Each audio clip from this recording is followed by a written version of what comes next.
Bonjour à toutes et à tous, je m'appelle Suzanne et je suis conseillère en hygiène naturelle infantile et en apprentissage de la propreté, certifiée par Go Diaper Free. Je suis la maman d'une petite fille née en décembre 2018 avec qui nous avons pratiqué l'hygiène naturelle infantile depuis ses 3 mois. Dans la vidéo d'aujourd'hui, je vais vous partager la traduction d'un texte d'Andrea Olson qui a été publié, qu'elle a écrit en 2013, qui s'appelle 18 Ways to Honor with Elimination Communication. Ça signifie en français 18 façons d'honorer avec l'hygiène naturelle infantile. Ces phrases, parce que c'est juste 18 phrases qu'elle a écrites, m'ont beaucoup parlé, je les ai traduites en français et puis je vais vous les dire et puis vous dire un petit peu ce que ça représente pour moi et la façon dont je les comprends dans le cadre de l'hygiène naturelle infantile. Donc tout premièrement, je désire honorer les cris de mon bébé comme un moyen de communication important. Parce que oui, un bébé, si il crie, c'est qu'il communique quelque chose. Ne banalisons pas les cris de notre enfant. Il y a des tas de fois où on ne sait pas ce que c'est. Et puis, quand on se met à pratiquer l'hygiène naturelle infantile, on réalise que c'était parce que bébé voulait éliminer. Il y a des tas d'autres raisons pour lesquelles un bébé peut crier, mais ça en fait partie. Et nous désirons honorer les cris de notre enfant. Il n'a pas beaucoup de moyens de s'exprimer, c'est à peu près le seul quand il est nouveau-né, c'est de crier. Donc honorons cette communication de notre enfant. Deuxièmement, je désire honorer la signification de l'agitation soudaine et inexpliquée de mon enfant. Eh bien, de nouveau, un bébé, ça a très peu de moyens de communiquer. Et si tout d'un coup, il se met à s'agiter ou il était actif et tout d'un coup, il s'immobilise, ça aussi, c'est des moyens de nous communiquer quelque chose et nous voulons honorer cela. Troisièmement, je vais toujours faire de mon mieux tout en prenant compte l'état dans lequel je suis. Parce que oui, en tant que parent, on essaye, la plupart du temps, on fait tout notre possible pour faire de notre mieux. Mais notre mieux, ça ne veut pas dire faire parfait. On doit prendre en compte la façon dans l'état dans lequel on se sent au moment présent. On peut pas être une super maman. On va juste être la meilleure des mamans possibles. Peut-être même pas, on va juste essayer d'être une bonne maman. On va faire en fonction de ce qu'on peut au moment où on le ressent. Ça revient aussi à dire, je vais équilibrer l'hygiène naturelle infantile avec mon style de vie et me sentir bien quand je fais ce que je peux. C'est une autre des phrases d'Andrea Olson qui veut dire un petit peu la même chose. Je vais faire de mon mieux, je vais équilibrer ma vie parce qu'elle n'est pas la même que la vôtre. Et puis dans ce sens, je vais faire de mon mieux et je vais me sentir bien avec ça. Je ne peux pas être une maman parfaite. Je peux juste être une maman suffisamment bonne. C'est ça que j'avais appris quand j'ai fait mes cours d'école infirmière à l'époque. Il n'y a pas de bonne maman, il y a juste des mères suffisamment bonnes. Voilà. Cinquièmement, quand je ressens de la frustration, je vais respirer à fond et me recentrer. Je vais prendre un petit peu de distance par rapport à la situation que je suis en train de vivre. Et ça va m'aider à reconnaître cette frustration, à la laisser de côté et à avancer avec ma journée, à résoudre les problèmes, à nettoyer cette flaque de pipi qui est peut-être par terre en ce moment. Je respire à fond et je me recentre. Sixièmement, je serai douce en parole et en acte. Oui, parce que l'hygiène naturelle infantile, ça se pratique avec douceur. On est doux quand on manipule notre enfant et on lui parle avec douceur, avec bienveillance en tout temps. Septièmement, je vais honorer mon intuition et agir en fonction de mon intuition. Dans notre société, on a pris l'habitude d'ignorer complètement l'intuition.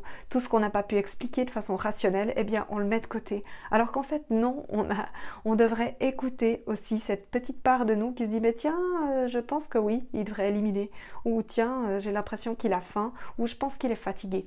Tout ça, c'est peut-être de l'intuition. Peut-être qu'on a capter des tas de signaux sur lesquels on ne sait pas mettre de mots, mais tout d'un coup ça nous fait tilt. Je ne sais pas exactement comment ça fonctionne l'intuition, mais tout d'un coup il y a des pensées qui traversent notre esprit, agissons là-dessus, parce que notre intuition nous parle, et écoutons-la. Il y a pas, ça serait bête vraiment de perdre cette capacité que l'on a et de l'ignorer. Huitièmement, je ne vais pas forcer mon enfant à faire quelque chose qu'il résiste vigoureusement. Eh bien, ça semble logique. Ça s'applique dans tous les domaines avec notre enfant, en hygiène naturelle infantile aussi, même si on a vraiment l'impression ou qu'on sait que notre enfant a besoin d'éliminer. Si là, il résiste vigoureusement, il a peut-être une bonne raison de le faire. Peut-être qu'il est en train d'expérimenter, il est en train, par exemple, d'apprendre à maîtriser ses sphincters. Il dit oui, j'ai besoin, mais j'ai envie de retenir plus longtemps, voir combien de temps j'y arrive. Eh bien voilà, s'il résiste vigoureusement, laissons-le faire ses expériences. Ça l'aide à apprendre, ça l'aide à progresser. Neuvièmement, je serai créative quand quelque chose change.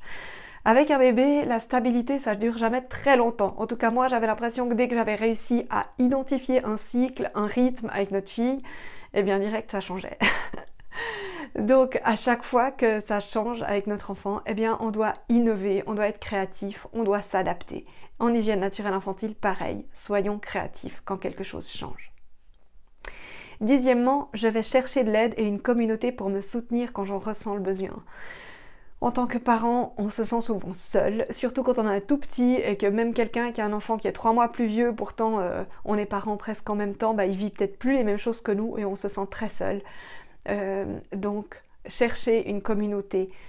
Pour toutes les personnes qui ont participé à mes cours, que ce soit mes cours gratuits d'introduction ou mes cours payants, je donne l'accès à un groupe Facebook pour pouvoir échanger, sur lequel je vais répondre, auquel vous pouvez répondre entre vous. Donc, cherchez une communauté, cherchez des gens pour vous encourager et puis encouragez vous-même d'autres parents. C'est important. Je vais rire souvent. Oui, il y a des tas de fois, des tas de choses qu'on ne maîtrise pas. Eh bien, rions. Ça nous aide de nouveau à prendre de la distance et à avancer.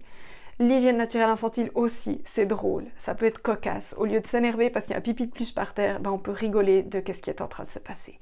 Riez souvent. Ensuite, je me souviendrai que ça va passer. Et oui, nos bébés, ils changent tellement vite. Les bons moments passent tellement vite. Donc, profitons à fond de tous les bons moments. Vivez l'instant présent quand il y a des bons moments. Et puis, quand il y a des périodes plus difficiles, rappelez-vous que ça va passer. Ça aussi, ça passe. 13e phrase, je vais prendre soin de moi et me souvenir qu'un parent heureux fait un enfant heureux. Oui, oui, oui et oui, prenez soin de vous parce que c'est comme ça que vous serez le parent que vous avez envie d'être. Si vous êtes fatigué, épuisé, si vous ne vous laissez pas le temps de souffler, eh bien vous allez vous énerver, vous allez crier, vous allez être impatiente, vous allez critiquer. Enfin, vous, je sais pas, mais moi, oui. Donc, je dois prendre du temps pour moi et faites-le aussi. C'est pas la 25e chose à mettre sur votre liste de choses à faire pour la journée. Non, c'est la première chose à mettre sur votre liste de choses à faire. Organisez-vous, demandez de l'aide autour de vous si besoin est. Si votre enfant dort enfin, eh bien oui, vous avez le droit d'abord de vous poser 10 minutes sur le canapé avant de vous attaquer à, je sais pas, la pile de linge à plier ou bien la vaisselle sale dans l'évier ou je ne sais quoi d'autre. Mais prenez du temps pour vous. C'est comme ça que vous arriverez à être le parent que vous avez envie d'être. 14e phrase. Je vais apprécier ce chemin sans m'attacher à des objectifs précis ou à un agenda. Oui, parce que les objectifs précis, les agendas rigides, c'est vraiment l'ennemi de votre pratique en hygiène naturelle infantile. Si vous vous dites que vous avez envie d'être en dessous de 5 manqués par jour, eh bien vous allez droit dans le mur. Si vous vous dites que vous avez envie d'avoir votre enfant qui est sans couche à l'âge de 6, 8 mois ou à l'âge d'1 an ou à l'âge de 18 mois, eh bien peut-être bien que vous allez aussi aller dans le mur parce que vous ne pouvez pas maîtriser tout ça et intéressez-vous au chemin. L'hygiène naturelle infantile, ce n'est pas lié à des objectifs, c'est lié à 2 choses. Il y a 2 objectifs en hygiène naturelle infantile. C'est garder notre bébé en lien avec son besoin d'élimination et c'est développer la communication autour de l'élimination. Mais il n'y a pas de date, il n'y a pas d'objectif pour que notre enfant soit propre ou pour avoir moins de temps de manquer par jour. Ça doit être exclu de votre pratique en hygiène naturelle infantile. 15e, je m'engage à être consistant. Oui, notre enfant, il a besoin de savoir qu'il peut compter sur nous. Et c'est comme ça que l'hygiène naturelle infantile, ça va continuer sur le long terme. C'est si votre enfant sait qu'il peut compter sur vous. Donc, soyez consistant dans votre pratique. S'il y a des des circonstances indépendantes de votre volonté, si il vous arrive des trucs que vous ne pouvez pas gérer et vous avez besoin de réduire un tout petit peu ce que vous faites, eh bien réorganisez votre pratique d'hygiène naturelle infantile, mais n'abandonnez pas, restez consistant avec des choses de base et persévérez. Votre enfant a besoin de vous et sur le long terme, vous serez de toute façon gagnant. 16e phrase, je vais aider mon enfant à garder la connaissance et la compétence de sa propre élimination qu'il a déjà à la naissance. Et oui, c'est ça qu'on essaye de faire en hygiène naturelle infantile. On se base sur la réalité qui est que notre enfant a les sensations et a le contrôle de son élimination dès la naissance. Un contrôle qui est tout petit, mais il est déjà là. Et on veut l'honorer et l'aider à garder ses sensations et à continuer à progresser dans le contrôle. 17e phrase, c'est l'avant-dernière.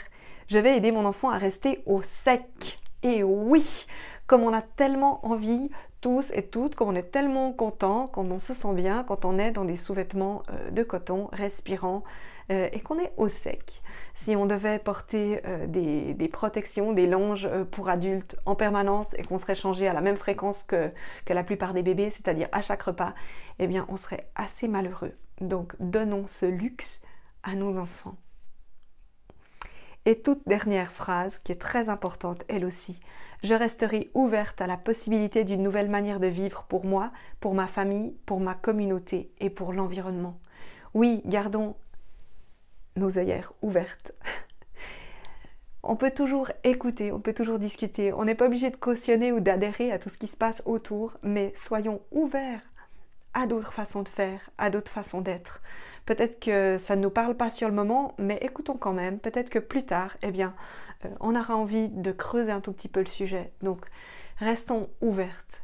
On parle tellement de tolérance à l'heure actuelle. Et puis, je trouve que plus personne ne tolère plus rien.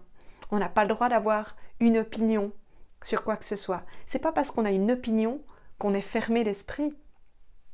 On a une opinion, mais on peut être ouvert à discuter et intéressé à ce que pensent d'autres personnes, tout en gardant des convictions fermes sur un domaine ou sur un autre. Rien n'empêche les deux, mais restons ouverts à la possibilité d'une autre manière de vivre, pour moi, pour ma famille, pour ma communauté, pour l'environnement. Voilà, j'espère que ça vous a apporté quelque chose, que je vous partage ces phrases, ce texte, et je vous souhaite tout de bon. Voilà, merci de m'avoir écouté. C'était Suzanne Rath, conseillère en hygiène naturelle infantile et en apprentissage de la propreté de bébésurlepot.com. À bientôt.